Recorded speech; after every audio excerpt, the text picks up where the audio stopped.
ጤና ይስጥልኝ እንደምን አላችሁ የዘውትር እድምተኞቼ። በዛሬው ትምህርታዊ ቪዲዮ ላይ የማቀርብላችሁ ስለ በእንግሊዝኛው ፕሮክራስቲኔሽን ይባላል። ፕሮክራስቲኔሽን ወይም ፕሮክራስቲኔት የሚለው ነው። እንግዲህ ምን ማለት ነው የሚለውን ገልጽላችኋለሁ። ፕሮክራስቲኔት ያልኩት ቃል ስራ ማዘግየት ነው ወይም ሁኔታዎችን ማዘግየት ነው። ለነገ ወይም ለተነገ ወዲያ እያሉ ስራን ማዘግየት መሆኑን ነው። በእንግሊዝኛ ፕሮክራስቲኔት የሚለውን መጠቀም የፈለኩበት ምክንያቱም ሲኖኒመሶች ስላሉ ወይም ተመሳሳይ ቃላቶች አሉ። ለምሳሌ መዘግየት በእንግሊዝኛው ፖስትፖን ነው። ፖስትፖን ይባላል። መዘግየት ፖዚቲቭ ኮንሲኩዌንስ ነው። ሆን ብዬ ነው እኔ አንድ ነገር ለነገ ማዘጋጀው፣ ምክንያቱም የማስቀድመው ነገር ስላለ። ፕሮክራስቲኔት ግን ካደረግኩ ኔጌቲቭ ኮንሲኩዌንስ ነው ያለው፣ አሉታዊ ነው፣ ጎጂ ልማዳዊ ድርጊት ነው ማለት ነው። ስለዚህ ያ ፕሮክራስቲኔት ለምንድን ነው ፕሮክራስቲኔት የምናደርገው? መፍትሄዎች ውስጥ ምንድን ናቸው የሚሉትን ለማየት እፈልጋለሁ እና እንግሊዝኛውም ፕሮክራስቲኔት እያልኩ ይበልጥ እናገራለሁ፣ ምክንያቱም ይህ ቃል ስለሚመች ነው። በነገራችን ላይ በዚህ ዘመን በዲጂታል ዘመን የእንግሊዝኛን ተርም አማርኛም ስናገር አለመናገር አይቻልም፣ ወይም እነዚህን አለመጠቀም አይቻልም። እንዳለ በአማርኛ ሙሉ ለሙሉ መጠቀም በተለይ በዚህ ዘመን አይቻልም። ምክንያቱም እንደምታውቁት የዲጂታል ኤራ ነው።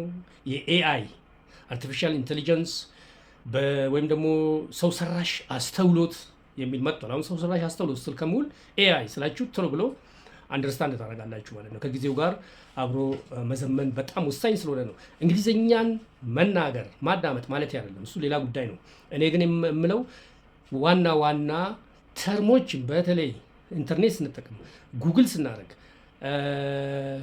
ኮምፒውተር ስንጠቀም ወይ ሞባይላችን ላይ ስንጠቀም ብዙ የምንጠቀምበት ቃላቶች የእንግሊዝኛ ተርሞች ናቸው። ስለዚህ እነዚህ ተርሞች ማወቅ በጣም ተገቢ ስለሆነ የትምህርት ደረጃ ጉዳይ አይደለም። እንግሊዝኛ ሙሉ ለሙሉ የማወቅ ጉዳይ አይደለም፣ ግዴታም ስለሆነ ነው ማለት ነው። ምክንያቱም ይህን ነገር የምላችሁ ለምንድን ነው ሙሉ ለሙሉ በአማርኛ ለምን አትናገርም? ለምሳሌ ፕሮክራስቲኔት አሁን በደንብ ይገልጽልኛል ማለት ነው። ያለዛ ከፖስትፖን ጋር ስለሚምታታብኝ ነው። መልካም፣ ምንም ችግር የለውም እስካግባባን ድረስ እና ምንድን ነው ፕሮክራስቲኔሽን ማለት ነው? አንድ ሰው አንድ ስራ አሁን መስራት እንዳለበት እያወቀ ኔጌቲቭ ኮንሲኩዌንስ እንዳለውም እያወቀ ሌላ ጊዜ ማዘግየት ወይም ሌላ ጊዜ ማስተላለፍ የሆነ ስነልቦናዊ የባህሪ ችግር ነው። ስነልቦናዊ ችግር ነው በነገራችን። ሁለተኛ ጎጂ ልማዳዊ ድርጊት ነው። ለምሳሌ እኔ ዛሬውኑ ሪፖርት ማዘጋጀት እንደሚገባኝ እያወቅኩ ነገር ግን ሌሎች ስራዎች ለመስራት ወይም ደግሞ ስራ መስራት ጉዳይ አይደለም፣ ወይ ኢንጆይ ለማድረግ ሊሆን ይችላል፣ ወይ ስንፍና ሊሆን ይችላል። ብቻ በተለያየ ምክንያት በወቅቱ ሳልሰራ ብቀር ፖስትፖን አይደለም ያደረጉት፣ ፕሮክራስቲኔት ነው ያደረጉት ማለት ነው። ፕሮክራስቲኔት ነው። ነገር ግን የሆነ ስራን ካስቀደምኩኝ ግን ፖስትፖን ነው ያደረጉት። ፖስትፖን ያደረጉት ለምሳሌ አንድ ማኔጀር አሁን በሚቀጥል ስብሰባ ሊኖሩ ይችላል። ስብሰባ ለመጥራት ይፈልግና ነገር ግን ዋና የሚባሉ ተሰብሳቢዎች ስለማይገኙልኝ ወደሚቀጥለው ሳምንት ስብሰባውን ቀን አስተላልፋለሁ ብል ኢት ኢዝ ኖት ፕሮክራስቲኔሽን። ምንድን ነው ያደረገው? ፖስትፖን ነው ያደረገው። ፖዚቲቭ ነው ማለት ነው ፖስትፖን። ስለዚህ እኛ የምናወራው ስለ ኔጌቲቭ ነው። ሌላው ለምሳሌ ዛሬ ስራ አላለኝም፣ ሙዴ አልመጣም፣ ስለዚህ ነገ እሰራለሁ ካንድም ፕሮክራስቲኔት ነው ያደረግነው እና ፕሮክራስቲኔሽን ሊወገድ የሚገባው አጉል ልማድ ስለሆነ በሱ ላይ እንነጋገራለን። ጸሐፍቶች ፕሮክራስቲኔሽንን ጨምሮ ሶስቱ የጊዜ ሌቦች የሚሏቸው ነገር አለ። እነዚህ ሶስቱ የጊዜ ሌቦች አንደኛ ሌትነስ ነው የሚለው። ሌትነስ መዘግየት፣ ይሰራል ግን ትንሽ ዘግይቶ መስራት። ሌላው ኢንተራፕሽን ነው፣ ስራ ማቋረጥ። ሶስተኛው ያው እንዳልኳችሁ ፕሮክራስቲኔሽን። እነዚህ የጊዜ ሌባ ናቸው። ጊዜን በጣም ይሰርቃሉ። ጊዜን ስለ ታይም ማኔጅመንት እንግዲህ የተለያየ ቪዲዮዎች ወይም የተለያየ ትምህርታዊ ቪዲዮዎች አሉ፣ እሱ ማየት ትችላላችሁ። እኔም አለኝ ከዚህ በፊት ፖስት ያደረግኩላችሁ አለ ትምህርታዊ ቪዲዮ፣ እሱ ማየት ትችላላችሁ። ዞሮ ታይም ማኔጅመንት በጣም ወሳኝ መሆኑ ነው እና ከታይም ማኔጅመንት ፐርስፔክቲቭ ስናየው እነዚህ ሶስቱ የጊዜ ሌቦች ነው የሚባሉ ማለት ነው። ሌትነስ፣ ኢንተራፕሽን፣ ፕሮክራስቲኔሽን የሚለው። በዛሬው ቪዲዮ እንግዲህ በፕሮክራስቲኔሽን ላይ ነው ይበልጥ ትኩረት ማድረገው። ስለ ፕሮክራስቲኔሽን ስናወራ እንግዲህ ፈጠን ብሎ ወደ አእምሯችን የሚመጣው መስራት የነበረን ስራ የማዘግየት ጉዳይ ብቻ ሊሆን ይችላል። ባደጉትና በበለጸጉት ሀገራት ያለው የፕሮክራስቲኔሽንን አይነትና እኛ ሀገር ይለያያል። እንደዛው ደግሞ ፕሮክራስቲኔት ስናደርገው የሚያመጣው ውጤት ኔጌቲቭ ኮንሲኩዌንስ እኛ ሀገርና ባደጉት ሀገሮች ይለያያል። ግን ኢትዝ ዩኒቨርሳል ትሩዝ ነው ይሄ ኮንሲኩዌንስ መኖሩ እንጂ የታደገ ሀገሮች ጣጣ ብቻ አይደለም። ግን እኛ ሀገር ጎልቶ ይታያል። ለምሳሌ ስራን ፕሮክራስቲኔት ስናደርግ ምንድን ነው ችግሩ ስንል ነገ ሌላ ስራ ልስራበት የሚገባን ጊዜ ታቃጥላለህ። ምክንያቱም ነገም ስራ ልሰራ ነው። ስለዚህ ነገ የራሱ የሆነ የምሰራቸው ስራዎች አሉ። ዛሬውኑ ነው መስራት ያለብን ማለት ነው። ያለበዛ ከነገው ላይ ነው የምሰርቀው ማለት ነው። ጊዜውን የምንሰርቀው እንደማለት ነው። በነገራችን ላይ ኤክስተርናላይዝ ለማድረግ አይደለም። እኔም ራሴ አንዱ ፕሮክራስቲኔት ሳደርግ ከነበሩ ሰዎች አንዱ ነኝ። ሌላው የሚያመጣው ኔጌቲቭ ኮንሲኩዌንስ ያ ሌላ ጊዜ ያልከው ጊዜ እንደገና ላይገኝ ይችላል። ነገ ተነገ ወዲያ ላሰሩ ትችላላችሁ። ሌላው ደግሞ ዛሬ ልሰራበት የምትችለው መልካም አጋጣሚ እና ስሜት ማለት ሙድ ላይመጣ ይችላል። ነገራችን ሙድ የሚባል ነገር እኛ ካላመጣ ነው፣ እኛ በራሳችን ካላመጣ ነው። ሙድ ካልን ሁል ጊዜ ሙድ ስንጠብቅ እንውላለን ማለት ነው። እኛ ነን ሙዳችንን ወይ ምንድነው የሚባለው ዝም ብሎ ሙዲ መሆን አስፈላጊ አይደለም። በነገራችን ላይ መጀመሪያው ነው ሙዲ ማለት ስሜታዊ፣ በቃ በሙድ የሚንቀሳቀስ ሰው መሆን የለብንም። ፕላንድ የሆነ ሰው ሙድ የሚል ነገር የለውም። አንፕላንድ የሆነ ሰው ነው ብዙ ጊዜ እኔ ሙዲ ነኝ እንዲህ ካልሆነልኝ የሚለው ነገር ነው። በእርግጥ የሰው ልጅ በተፈጥሮ ሙዲ ነው። ግን እነዛን ሙዲነታችንን ግን ምንድነው በአወንታዊ መልኩ ማድረግ መቻል አለብን። እነዚህ እንግዲህ ከላይ የገለጽኩላችሁ በበርካታ ሞቲቬሽናል ስፒከርስ የሚነገሩ ናቸው። ሌሎችም ይኖራሉ። እንግዲህ ሌላም ኔጌቲቭ ኮንሲኩዌንስ አለው ፕሮክራስቲኔሽን። አንዱ እንበል በነገው ዕለት ነገውኑ አንድ ጀምራችሁ ነገው ነው የሚጨርሱ ስራ ይኖራል። ይህ ስራ እንግዲህ የ8 ሰዓት ስራ ሊሆን ይችላል። እናንተ ግን አይ ነገ አልሰራም፣ ምናልባትም ኔክስት ዊክ ነው የምሰራው፣ በሚቀጥለው ሳምንት ብትሉ ልክ ዛሬ ሰኞ ከሆነ ሰኞ ለመስራት ሲገባችሁ የሚቀጥለው ሳምንት ሰኞ ስትሉ በዛ በ8 ሰዓት ያልቅ የነበረው ስራ በሚቀጥለው ጊዜ ግን በ8 ሰዓት ሁሉ ላያልቅላችሁ ይችላል። ለምን ብንል በተለይ እኛ ሀገር ብዙ አንሰርተኒቲ አለ። አንሰርተኒቲ የሚባሉ ነገሮች አሉ። እርግጠኛ ያልሆንባቸው ነገሮች አሉ። ኤክስተርናል ፋክተሮች አሉ እና እንደዚያ ነገሮች አሉ። እኔ በርካታ ምሳሌዎችን ልሰጣችሁ ይችላሉ። በእኔ ላይ ገጠመልኝ፣ በሌሎችም የገጠመኝ ወይም በሌሎችም አንሰርተኒቲ በጣም ሀይ ነው እኛ ሀገር ማለት ነው። በዚህ የተነሳ ያንን ባልነው ስራ ላንሰራ እንችላለን። እንግዲህ ምንድነው ማይንዲው ወርክሎዱ እኩል ነው፣ የ8 ሰዓት ስራ ነው። ነገር ግን ዛሬ ብትሰሩት ወይም ደግሞ ባላችሁ ፕላን ባረጋችሁ ሰዓት ስትሰሩና ፕላን ባላረጋችሁ ሰዓት ስትሰሩ የሚወስደው ጊዜ ረዥም ነው። ላሰሩት ሁሉ ትችላላችሁ። እንደውም በዛውም በቃ ያሰባችሁ ነገር ሁሉ ላይሳካላችሁ ይችላል። የሚፈጠረው ነገር አይታወቅም። አንሰርተኒቲ የተባለውም ነገር እሱ ነው። እንግዲህ ይህም የሚሆንበት ዋናው ምክንያት በተለይም በእኛ ሀገር ኮንቴክስት አስቻይ ሁኔታዎች የምንላቸው እነዚህ ኤኔብለርስ፣ ምቹ ሁኔታዎች ደግሞ ኮንዲሲቭ ኢንቫይሮንመንት የሚባል ነገር አለ። እርግጠኛ ያለመሆን አጋጣሚ አንሰርተኒቲ ቅድም ያልኳችሁ ከፍተኛ ነው። ስለዚህ ዛሬውኑ መስራት ያለብንም ነገር ዛሬውኑ መስራት ብልህነት ነው። ሌላው ፕሮክራስቲኔሽን የሚያስከትለው ስትሬስ ነው። ስትሬስ ያስከትላል በነገራችን ላይ። ይህ እንግዲህ በስነ ልቦና አዋቂዎችና በሐኪሞች ብዙ ጊዜ የተረጋገጠ ነው። ስትሬስ የሚፈጥሩ በርካታ ነገሮች ቢኖሩም አንዱ ደግሞ ስራን በዛን ሰዓት አለመስራት ነው። እንግዲህ ቀደም ብዬ እንዳልኳችሁ ይህ የኔ ቪዲዮ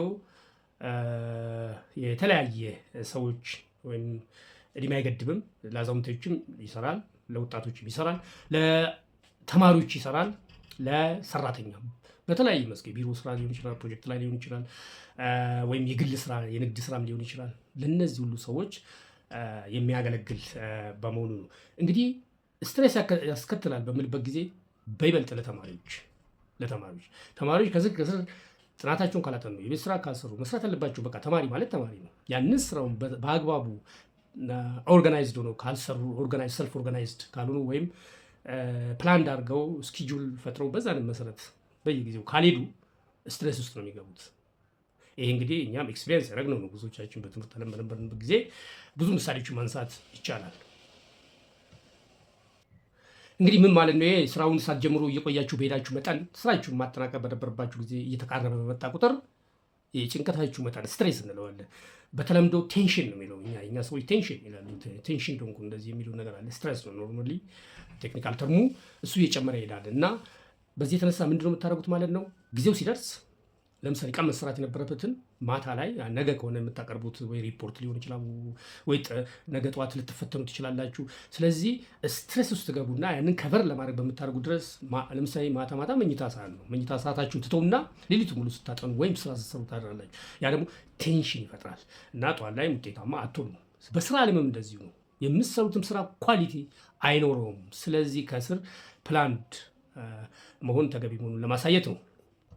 እንግዲህ ዛሬ ማከናወን የምትችለው ለነገ አታስተላልፍ የሚለውን እንግዲህ ብዙ ጊዜ ትሰማላችሁ። ይሄ አባባል በጣም የተለመደ ነው። ነገር ግን ማርክ ትዌን የሚባል ሰው ግን ከዛ ውጭ ነው። ማርክ ትዌን የሚባል ታዋቂ ሰው ግን ያለው እንዲህ ነው፣ ከነገ ወዲያ መስራት የምትችለውን ለነገ አስተላልፍ።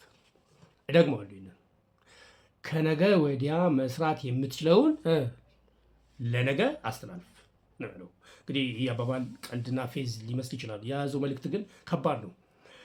ዛሬ ማከናወን የምትችለውን ለነገ አታስተላልፍ የሚለው የተለመደ ነው። እሱ ግን ያለው ከነገ ወዲያ መስራት የምትችለውን ለነገ አስተላልፍ ነው ያለው። ስለዚህ ለነገ አታስተላልፍ ነው ያለው። ነገራችን ኢዲየም ኤክስፕሬሽን ነው ውስጡ ያለው እና ምን ያህል ፕሮክራስቲኔሽን አደገኛ እንደሆነ ለማሳየት ነው። እንግዲህ አሁን ደግሞ ወዴት እንሄዳለን? ለምንድነው ፕሮክራስቲኔት ብናደርገው? ፕሮክራስቲኔት የምናደርግበት በርካታ ምክንያቶች አሉ። እነዛ ነገሮች ማወቅ አለብን መፍትሄውን ለማግኘት ምክንያቱም ወይም ደግሞ የዛ ኮዞቹን ማወቅ ስላለብን ነው። እስቲ እነዚህን አንድ በአንድ እንያቸው። ስራ ሌላ ጊዜ የምናስተላልፍባቸው ምክንያቶች መካከል አንዱ ወይም ፕሮክራስቲኔት የምናደርግበት ምክንያት አንዱ ስራ ሲከብደን ነው፣ የሚያጨናንቀን ሲሆን ነው። ኦቨርዌልሚንግ የሚባሉ ስራዎች አሉ። እንግዲህ ስራ ሁሉ እኩል አይደለም። አንዳንድ ስራዎች ከበድ ይላሉ፣ ያስጨንቃሉ። ቀላል ስራ እንዳለ ሁሉ ከባድ ስራ አለ። ስለዚህ እሱን ትቼ ሌላ ስራ እሰራለሁ በምንልበት ጊዜ ነው። እንግዲህ ለዚህ መፍትሄ አለው፣ በኋላ እናያለን። ሌላ ስራውን ለመስራት ክህሎቱ ላይኖረን ይችላል። ክህሎት የሚባል ነገር አለ። ክህሎት በእንግሊዝኛው ስኪልስ ነው የሚባለው። ስኪሉ ላይኖረን ይችላል። እኛ ስኪልፉል ነን እንግዲህ የምንለው ስራን ስንሰራ አራት ነገሮች ስናይ ስኪልስ ለማለት አራት ስኪል አይነቶችን ማሟላት አንድ ሰው ይኖርበታል። አንደኛው ራሱ ስኪልስ የሚባለው ቤዚክ ስኪልስ የሚባለው ነው። ለምሳሌ ያህል ወንበር የሚሰራ ሰው፣ ሪፔር የሚያደርግ ሰው ወንበር ወይም ከመሰረቱ ወንበር የሚሰራ ሰው ወንበር ለመስራት ከእንጨት ከሆነ እንጨት እንዴት ይቆረጣል፣ በሚስማር ከሆነ እንዴት እንጨቶችን ያገጣጥማል፣ የመሳሰሉት ነገሮች ሁሉ አሉ። እነዚህ ስኪልስ ናቸው፣ መሰረታዊ ስኪልስ ናቸው እነዚህ። ከዛ ሌላ ግን ጆብ ማኔጅመንት የምንለው ነገር አለ። ጆብ ማኔጅመንት ስኪልስ ደግሞ የሚባል አለ። ጆብ ማኔጅመንት ስኪል ማለት አንድን ስራ ብቻ ሳይሆን የተለያዩ ስራዎችን አቴታይም መስራት ሁሉ ያስፈልጋል። የተለያዩ ስራዎችን አቴታይም መስራት የሚያስፈልግ ነገር። ለምሳሌ አንዲት ጸሐፊ ቢሮ ውስጥ ሆና ታይፕ ያደረገች ስልክ ልትደውል ትችላለች፣ ወይም ደግሞ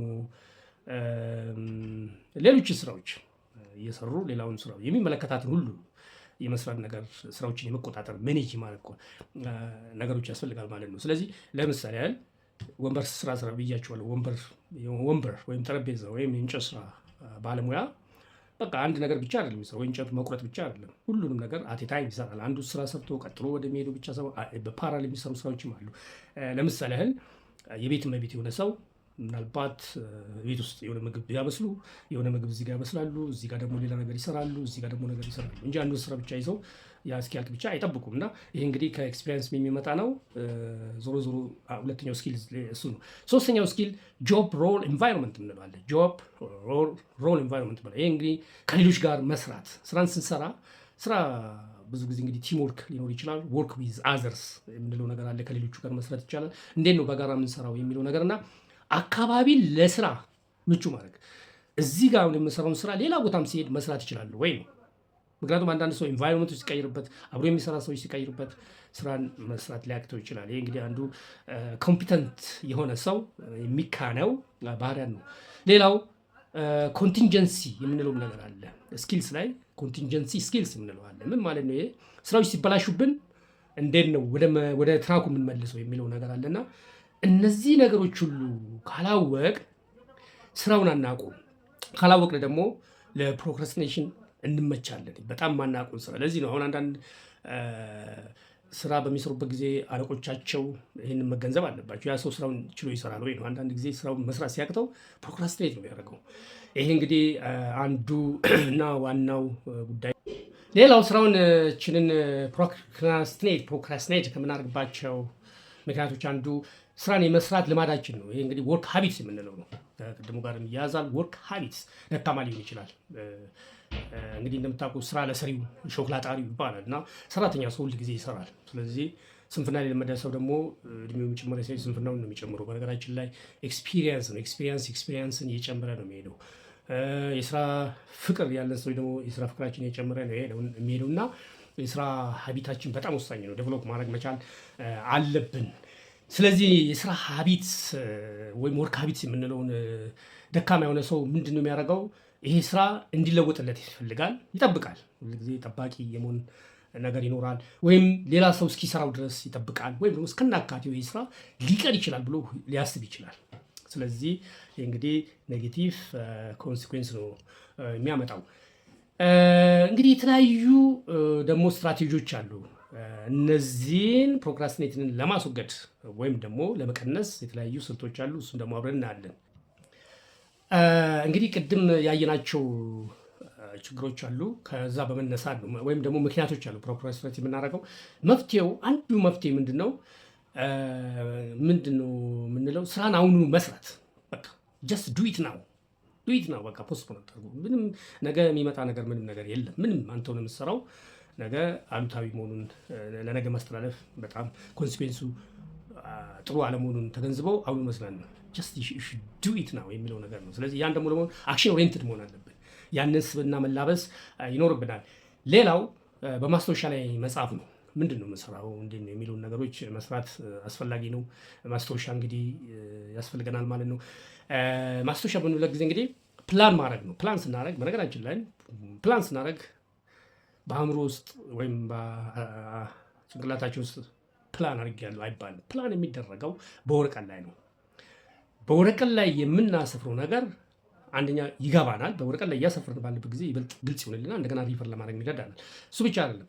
ፕላን ማድረግ በራሱ ስራ አይደለም። ፕላን ያደረግነው ደግሞ ኢምፕሊመንት ማድረግ ነው ያለብን ማለት ነው። ስለዚህ እነዚህ ነገሮችን ማድረግ ተገቢ ነው። ሌላው ዘውትር ለምስራቸው ስራዎች ጊዜን መወሰን ነው ያልኩት ነው። ይሄ እንግዲህ ቅድም ፕላን ከምለው ጋር አብሮ ሊሄድ ይችላል።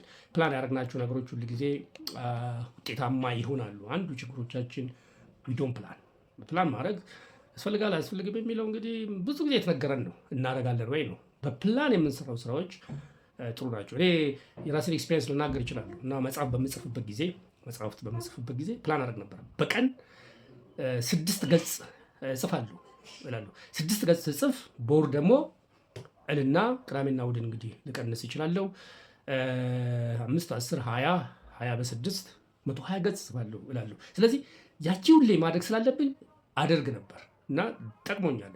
በተለይ ትራንስሌት ሳረግ ከጊዜ ምናምን ጠቅሞኛል። ፕላን ምን እንደሚጠቅም እንግዲህ ለመንገር ፈልጌ ነው። ፕላን ሳላረግ ደግሞ ሞክሬያለሁ። ፕላን ሳላረግ አንድን መጽሐፍ ለመጻፍ 6 ወር ዓመት ሊወስድ ይችላል። ምክንያቱም ደስ ባለኝ ሰዓት ነው ወይም በሙድ ነው የምሰራው። ስለዚህ ፕላን ካላረጋችሁ በስተቀር ምንም ጊዜ አይኖራችሁም። ጊዜ እኮ ስላሌላችሁ አይደለም። በቃ ግን እንዲሁ በፈዛዛ ጊዜ ሊተርፍ ይችላል። ስለዚህ ፕላን ኢዝ ቬሪ ኢምፖርታንት የሚለውን ነገር ነው። ኖት ኦንሊ ቱ ፕላን በት ኦልሶ ቱ ኢምፕሊመንት ኦር ኤግዚኪዩት አኮርዲንግ ቱ ዘ ፕላን የሚለው ደግሞ በጣም አስፈላጊ መሆኑን ለመግለጽ እፈልጋለሁ። ሌላው ደግሞ መፍትሄ ራስን ማዘጋጀት ነው። ራስን ማዘጋጀት ነው ምን ማለት ነው? በእንግሊዝኛ ጌት ኦርጋናይዝድ ይላል። ጌት ኦርጋናይዝድ ራስን ማዘጋጀት ምን ማለት ነው? ይሄ አንድ ስራ ስንሰራ ዝም ብሎ ወደ ስራው አይደለም የሚገባው። መጀመሪያ ምን እንደምንሰራ፣ ምን ማቴሪያሎች እንደሚያስፈልጉን፣ ምን መረጃዎች እንደሚያስፈልጉን፣ እነማ ሰዎች እንደሚረዱን የመሳሰሉትን ነገሮች አውጥተን አውርደን ነው። ያ ከባድ አይደል? አውጥተን አውርደን ስልበው በወረቀት ላይ ስናሰፍረው ይገባናል። በነገራችን ላይ በወረቀት ላይ ሁል ጊዜ ነገሮች ስናሰፍር ይበልጥ እየገባን ይሄዳል። ይበልጥ ማንኛውም ነገር ስታስቡ ወረቀት ይዛችሁ ስታስቡና ወረቀት ሳትይዙ እኩል አለ። ወረቀትና እስክሪብቶ ማለት ነው።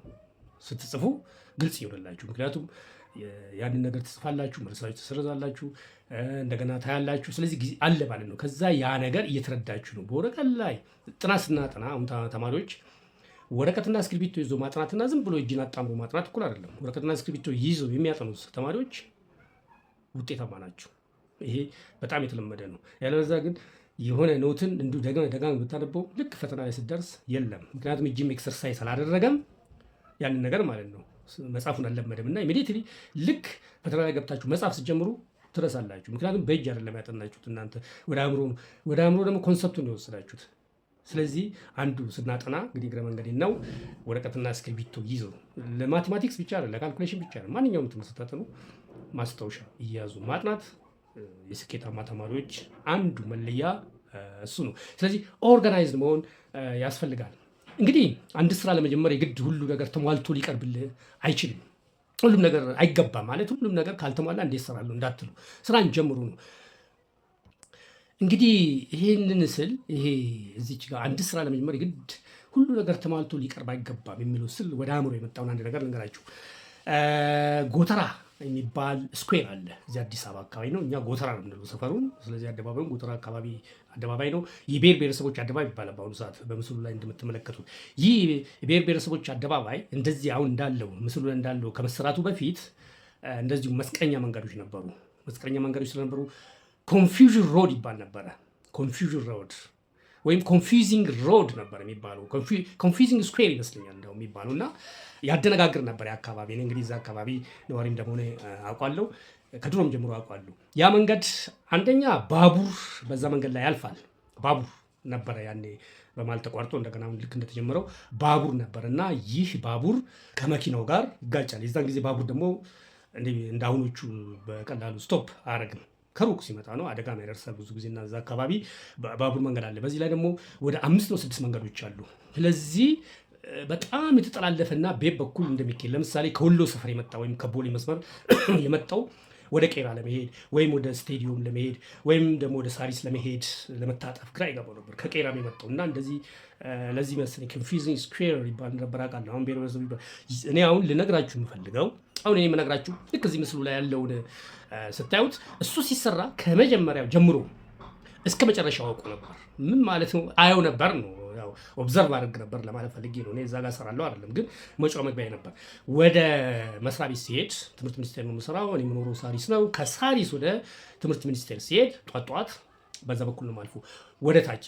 ስለዚህ ተጀምሮ እስኪ ያልቅ ምናልባት ዓመት ሊሆን ይችላል፣ 2 ዓመት ሊሆን ይችላል። አይ ዶንት ኖ የጊዜው ርዝማኔ ግን እያንዳንዷን ነገር አውቅ ነበር እና ምንድን ነው መጀመሪያውኑ ስራ ሲጀምሩ አንድ ቦታ ላይ ሲቆፈር ነበር የምናየው። ይቆፈራል። ሲቆፈር አንድ ቻይናዊ ኢንጂነር ይመስለኛል ኢንጂነር ቻይናዊ አንድ 3 ሰዎች ኢትዮጵያኖች የሆኑና ይቆፍራሉ። አንድ ደግሞ የሚቆፍር መሽን አለ። መሽኑ ድሪሊንግ መሽን ነው። እሱ ይቆፍራል። ዝም ብሎ ጠቅ ያደርጋል። ሌላ ሰው የለም።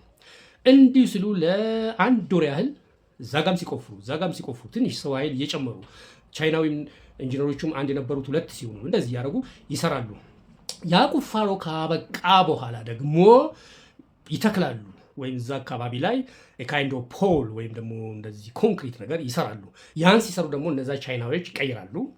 እነዚህ ኢንጂነሮቹ ይቀይራሉ፣ ይለውናል። የሰው ኃይልም እንደዚሁ ይቀያየራል ማለት ነው። መሽኖቹም ይቀያየራሉ። በዛን ጊዜ የሚመጡ ማሽኖች እነዚህ ሊፍት ወይም ደግሞ ካቶ የምንለው አይነት ነገር ይመጣል። እነሱ ሌላ ደግሞ ድሪል የሚያደርጉ ደግሞ ይሄዳል። ድሪሊንግ መሽን ደግሞ ይሄዳል። ከዛ ሌላ ደግሞ ይመጣል። ሰራተኞቹም እንደዚህ ነው። ሜሰን ይመጣል። ሜሰን ማለት ግንበኛ ነው። ኮንክሪት ወርከርስ እነዚህ ነገሮች ደግሞ ይመጣሉ። ቀጥሎ ደግሞ ይገጣጠማሉ። ሲገጣጠሙ አሁን ሌላ መሽን ነው የሚመጣው። ሌላ መሽኖች ይመጣሉ። ሌላ ሰው ይመጣል እያለ እነዛ ማሽኖችን በፊት የነበሩ ማሽን ከዛ አካባቢ ሲሄዱ ታያላችሁ። ልክ እንደዚሁ እያደረጉ መጨረሻ ላይ ምን እንደሚሰሩ እንኳን አናውቅም ነበር። መጨረሻ ላይ ግን ልክ አሁን የምትመለከቱትን እየሰሩ ሲሄዱ ምን ለመስራት እንደፈለጉ ታውቃላችሁ። ኦፍኮርስ ከዛ በፊት ማፑ ነበር እኛ እዛ ላይ የሚሰሩበት ያንን የሚሰሩበት ስለነበረ እሱን ስለምናየው ብዙ ጊዜ ስለዚህ ለመረዳት ማፑን ቀድመን ስላየ ነው እሱን ስለአየን ልንረዳ ይችላል። እንግዲህ ከዚህ ጋር ምንድን ነው ምን አገናኘው በምንልበት ጊዜ አንድ ስራ ለመጀመር የግድ ሁሉ ነገር ተሟልቶ ሊቀርብልህ አይገባም። ለፕሮክራስቲኔሽን ምክንያት ሊሆን አይችልም የሚለውን ነገር ለማሳይ ነው። ሌላው የምትሰራበትን አካባቢ ለስራ ምቹ ስለመሆኑ መፈተሽ ነው። ቅድም ያለው ነው እንግዲህ ሰዎች ስራን የሚያስተላልፉበት ምክንያት አንዱ አካባቢ ሊሆን ይችላል፣ የምንሰራበት ጊዜ ሊሆን ይችላል፣ ጠዋትና ማታ። ስለዚህ ምቹ የማድረግ ሁኔታ ወሳኝ እንደሆነ ነው። ምቹ ያልሆነበት ኢንቫይሮንመንት አካባቢ ስራ ለመስራት አያነሳሳንም። ስለዚህ ያንንም መፈተሽ ያስፈልጋል ለማለት ፈልጌ ነው። ሌላው ደግሞ ስራን ትንሽ በትንሹ መስራት የሚል ነው። ስራን ትንሽ በትንሹ መስራት ምን ማለት ነው? እንግዲህ ትልቅ ስራ ሲሆን ትልቁን ስራ ሁሉንም በአንድ ጊዜ መስራት አንችልም እና ግን በትንሽ በትንሹ ስንሰራ እንጨርሰዋለን። በተለይ ፕላን አድርገን ከሰራ ማለት ነው። ይህ ማለት ምን ማለት ነው? እኔ ይህንን ስላሁን ወደ አእምሮ የመጣ አንድ ነገር አለ እና ጋምቤላ አካባቢ ለስራ ጉዳይ እዛ ሰርቻለሁ እና እዛ በምሰራበት ጊዜ አንድ ጓደኛዬ ነበረ፣ የስራ ባልደረባዬ ማለት ይቻላል።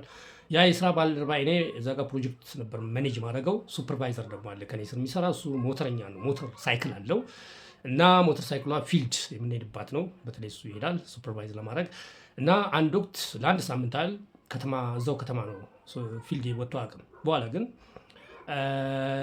ነዳጅ መጨረሷን ነገረኝ ሞተር ሳይክሏ እና እንዴት ኦቦንግ ይባላል እንዴት ነው ነዳጅ ጨርስ ይቻልኩ ፊልድ እኮ አልሄድክም ስለው እዛ ከተማ ውስጥ በእርግጥ ይዞራል። ከዛ ምን አለኝ ቀስ ብሎ ትንሽ ትንሽ የበላ ዝሆን ይጨርሳል አለኝ። በትንሹ የሚበላ ዝሆን ይጨርሳል ብሎ ተረተና በአኝዋክኛ ከዛ በአማርኛ ተረጎመልኝ። ከዚህ መረዳት የምንችለው እንግዲህ ትልቁን ዝሆን ቀስ እያሉ እየበሉት ስጋው መጨረስ እንደሚቻል ነው። ስለዚህ በትንሹ የምናደርገው ስራ በመጨረሻ ላይ ያልቃል። ስለዚህ ስራን በትንሹ መሆን እንዳለበት ነው የማሳያችሁ። ስለዚህ ይህን እንግዲህ ስናይ ደግሞ ብዙ ምክንያቶችን ለምሳሌ ልጆች ሲበሉ ፒዛ ሲበሉ ሊሆን ይችላል፣ በርገር ሲበሉ ሊሆን ይችላል። በእኛ ዘመን ደግሞ እንደነ ሳምቡሳ በርገርና ፒዛ አልነበረም። ሲበላ እንዴት ነው የሚበላው የሚለውን ስታዩ በትንሹ ነው ከዳር ላይ እየቀነጫጨቡ በትንሽ እየበሉ ያንን ትልቁን በርገር ወይም ፒዛ ሲጨርሱ ታያላችሁ ማለት ነው እንጂ በአንድ ጊዜ አይደለም የሚበሉትና ልክ እንደዛ ስራንም ነው። ምክንያቱም ይሄን ያልኩበት ምክንያት ምንድን ነው? አንዱ ይላል ለፕሮክራስቲኔሽን ምክንያት ከሆኑ ነገሮች አንዱ የስራ መብዛት ነው፣ ብዙ ስራ ነው ብሎ ከመፍራት የተነሳ ነው። ስለዚህ መፍትሄው ይሄ ነው ለማለት ፈልጌ ነው። ሌላው መፍትሄ ፕሮክራስቲኔሽንን ለማስወገድ ትልቁን ስራ በትንንሽ ተግባራት መከፋፈል ነው። በትንሽ ተግባራት መከፋፈል ነው። እንግዲህ ይሄ ምንድነው? ቴክኒካል አለ። ቴክኒካሊ ይታወቃል። ይሄ ስራ ማኔጅ ሲደረግ አንዱ ስራዎችን መከፋፈል ነው። ለምሳሌ ቴክኒካሊ እኛ አንድ የምናውቀው አፕሮች አለ፣ ዳከም አፕሮች ይባላል። እዛ ዳከም አፕሮች ላይ ትልቅ ስራ ሊኖር ይችላል። ያ ትልቁ ስራ ኦኩፔሽን ይባላል። ኦኩፔሽኖች ደግሞ በአንኳር ስራዎች ይከፋፈላሉ። እነዚህ አንኳር ስራዎች ጆብ ይባላሉ። ጆብ 1፣ ጆብ 2፣ ጆብ 3 ጆብ። እያንዳንዱ ጆብ ደግሞ ወደ ዲዩቲ ትቀይራለች። ዲዩቲ ደግሞ ንዑስ ስራ ነች። እያንዳንዱ ዲዩቲ ደግሞ ወደ ታስክ ትቀይራለች። ታስክ ደግሞ በጣም ጥቃቅን የሆነች ስራ ነች። እንግዲህ ብዙ ምሳሌዎችን መስጠት ይቻላል እንደዚህ ነገር። ስለዚህ እነዚህን ስራዎች እንደዚህ ከከፋፈልን በኋላ ከዛ ከትንንሹ እንጀምራለን ማለት ነው። ስለዚህ በወረቀት ላይ ትልቁ ስራ ምንድን ነው? ዋና ስራዎች በዚህ ጋር ምንድን ነው? በስሩ ደግሞ ንዑስ ስራዎች ምንድን ናቸው? በንዑስ ስራ ያሉ ደግሞ ታስኮች ምንድን ናቸው? ከዛ ካልና በዛንም ከጀመርን ስራዎቻችን እናጨጋለን። ስለዚህ ምንድን ነው ያሉ ትልቁን ስራ በትንሽ ተግባራት ክፈላቸው የሚለው አንዱ ፕሮክራስቲኔሽንን ማስወገጃ መንገድ። እንግዲህ ይህን በተመለከተ ብሬን ትሬሲ የሚባል ሰው አለ። ታዋቂ ሰው ነው። ይህ ሰው ካናዳን አሜሪካን ነው። ሳይኮሎጂስት ነው። የዚህ ሊደርሺፕ ፕሮሞተር ወይም ሊደርሺፕ አዋቂ ነው። ሞቲቬሽናል ስፒከር ነው። በጣም ታዋቂ የሆነ ሰው ነው። በምስሉ ላይ የምታዩት ሰው ነው። ይህ ሰው ይታወቃል።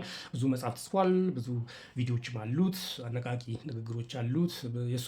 የእሱ መጽሐፍትም ወደ አማርኛ ተተርጉሞ አለ በእኛ በገበያ ላይ። ብሬን ትሬሲ ይባላል። ይህ ሰውዬ ምን አለ? ይህንን ስራን ከትልቁ ጀምሮ ነው የሚለው። እሱ ደግሞ ስራን ከትልቁ ጀምሩ፣ በቃ ምን ማድረግ ነው የሚለው? ስራን ከትልቁ ጀምሩ ይላል። ምን ማለት ነው? ከአስቸጋሪው ማለት ነው። ከአስቸጋሪ ጀምሩ።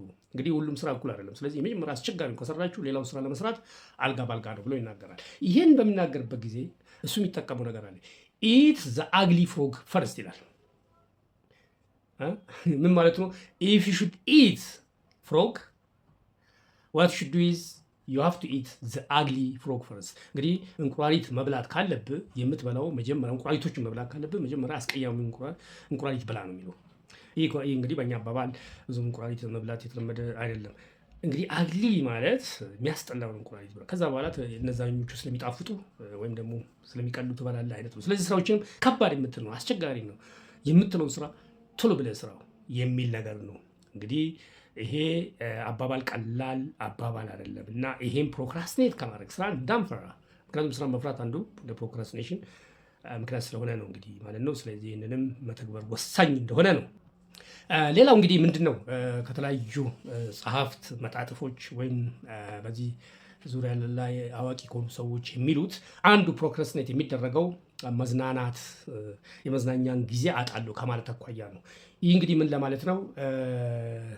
እንደምናውቀው አንድ ስራ ላይ ከተጣድኩ አንድ ይህን ስራ ከጀመርኩ የምዝናናበት ጊዜ አይኖረኝም፣ እንዲህ ማደርግበት ጊዜ አይኖረኝም ብሎ በመፍራት ስራን አለመጀመር ሁኔታዎች አሉ። ወይም ደግሞ ፕሮክራስቲኔት የማድረግ ነገር አለ። ለዚህ እንደ መፍትሄ የሚያስቀምጠው ለእረፍትና ለመዝናኛ እቅድ አውጣና ለዛ እንዳቀድኮ ተዝናናበት።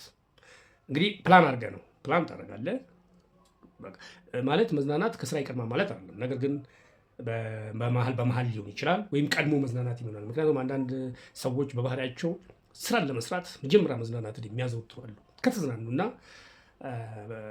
በዚህ ዘመን ባለው ቋንቋ ፈታ ካሉ በኋላ ወደ ስራ ለመግባት ይችላሉ። አንዳንድ ሰው ደግሞ ስራ ይሰራና በኋላ ነው። አንዳንዱ ደግሞ በመሀል ነው። እንደየ ባህሪያችን ማለት ነው። እንደየ ባህሪያችን አንድ ልማዳችን ማድረግ አለብን። ግን መዝናናት ወሳኝ መሆኑን ነው። ምክንያቱም አንድን ስራ ጀምራችሁ እስክጨርስ አልዝናናም የሚለው ነገር ለስራው ውጤታማ አይደለም፣ ከጤንነታችን መካወነ ውጤታማ እንዳልሆነ ነው የሚያሳየው። ለምሳሌ በምንማርበት ጥናትን በምናጠንበት ጊዜ ይሄ ነው የሚመክረው። አሁን ብዙ የትምህርት ባለሙያዎች የሚመክሩት ነገር ቢኖር በመሀል እረፍት እየወሰዱ ማጥናት ነው። ለምሳሌ 20 ደቂቃ ካጠና አንድ 3 ደቂቃ ደግሞ ፈታ ትላለህ። እንግዲህ ፖዚቲቭሊ ነው ፈታ በሚል በእርግጥ በዛው እዝናናለሁ ብሎ በዛው መቅረት ሊኖር ይችላል። እሱን በመጠንቀቅ ነው ፕላን አድርገን 30 ደቂቃ እሰራለሁ፣ ከዛ አንድ ሰዓት እሰራለሁ፣ ከዛ እያልን እንደ አቅማችን እንደ ልማዳችን ማድረግ ፕሮክራስቲኔሽንን ይቀንሳል ነው የሚባለው። ሌላ ደግሞ ሬንፎርስመንት ነው። ሰልፍ ሬንፎርስመንት ምን ማለት ነው? ይሄ አንድ ስራ ከሰራው በኋላ እችን ስራ ብሰራ እንዲያደርጋለሁ፣ እችን ስራ ከሰራው ሄጄ እግር ኳስ ጨዋታ አያለሁ፣ እችን ስራ ከሰራው የምንወደው ነገሮች ይኖራሉ፣ ወይም ደግሞ ይህን ስራ በመሀል ከሰራው ብቻ ብዙ የሚያሳስበን ነገር የነበረውን ነገር ወይም የሚያዝናናንም ሊሆን ይችላል እናደርጋለን። እንግዲህ ራስን መሸለም እንደማለት ነው። ይህን ስራ ከሰራው በኋላ ምናልባት ጓደኛዬን እጠራና አብሬው ሻይ ቡና እላለሁ። እንደዚህ መሳሰሉ ነገር ከጨረስኳት ይህች ስራ ስንል ራስን እንደመሸለም ነው። እና ራስን መሸለም ያስፈልጋል ከስራ በኋላ የሚለው ብዙ ጊዜ በተለያዩ ሞቲቬሽናል ስፒከርስ ሊሆን ይችላል፣ ወይም ካውንስለርስ ሊሆን ይችላል፣ ወይም ሜንተርስ ሊሆን ይችላል እየተነገረን ያለ ነው። ይህም መተግበር ብልህነት ነው ለማለት ፈልጌ ነው። እኔ እንግዲህ በርካታ ነገሮች ልነግራችሁ ላይ ፕሮክራስቲኔት በማድረግ ያጣኑ በርካታ ነገሮች አሉ። የራሳችን ኤክስፔሪንስ አለ፣ የሌሎች ሰዎች ኤክስፔሪንስ አለ። እኔ አንድ ኤክስፔሪንስ ልንገራችሁ። በነገራችን ላይ ይሄ ፕሮክራስቲኔት ማድረግ ምርታማነትንም ይጎትታል። እናንተ ተማሪ ከሆናችሁ የትምህርታችሁ ውጤት ስራም ከሆነ ብሎም ህይወትን ኑሮን ሁሉ ሊያስተጓጉልም ይችላል። ላይፍ ሎንግ ፕሮብሌምም ሊሆን ይችላል። ለምሳሌ እኔ አንድ ምሳሌ ልንገራችሁ በአንድ ሰው ላይ ያጋጠሙን። ይህ ሰው ትክክለኛ ምሳሌ ነው። ወደ 1997 ዓ.ም በኢትዮጵያ ውስጥ የነበረውን ምርጫ አካባቢ ነው። በዛን ጊዜ የነበረ ነው ምርጫ ትዝ ስላለኝ 1997 ዓ.ም ነው። በዛን ጊዜ ብዙዎቹ ጨረቃ ቤት የሚባል ነገር አለ። ብዙዎቹ ተሻምቶ ጨረቃ ቤት ለመስራት ይገዙ ነበር። መሬት ከተለያዩ ሰዎች ነው የሚገዙት። ኖርማሊ እኔ አንድ አካባቢ ነው የአካባቢ የሚሸጡ ሰዎች ነበሩ እና ያ ሰው ለመግዛት አቀደ። የሆነ ሰው ነው ይዞት ሄዶ ለራሱም ገዛ እስቲ አለ እና በዛን ሰዓት ካሬ 50 ብር ነው። ባለ 50 አለ፣ ባለ 75 ብር፣ ባለ 100 ብር አለ።